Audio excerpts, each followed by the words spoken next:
తీసుకుంటే దగ్గర దగ్గర 340, 350 శక్తి పైన లభిస్తుంది.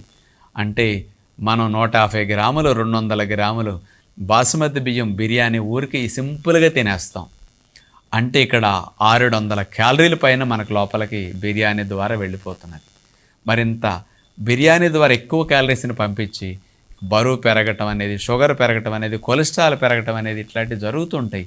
మరి పెరగకుండా బిర్యానీ తినాలంటే ఈరోజు గట్టిగా బిర్యానీ తిన్నారనుకోండి, నెక్స్ట్ డే మధ్యాహ్నం 2 వరకు 3 వరకు అని ఏమీ తినకుండా మీరు కడుపు మార్చండి.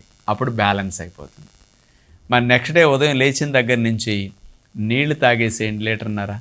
మోషన్‌కి వెళ్ళండి. 2-3 గంటలు పనులు వ్యాయామాలు అట్లా చేసుకోండి. ఆఫీస్కి వెళ్ళిపోండి. 10, 11, 12కి మళ్ళీ ఇంకోసారి 1.5 లీటర్‌న్నర నీళ్ళు తాగి రెండోసారి దొడ్లోకి వెళ్ళిపోండి. మధ్యాహ్నం 2, 3 వరకు కడుపు మార్చారంటే బ్రేక్ఫాస్ట్ చేయకుండా ఈ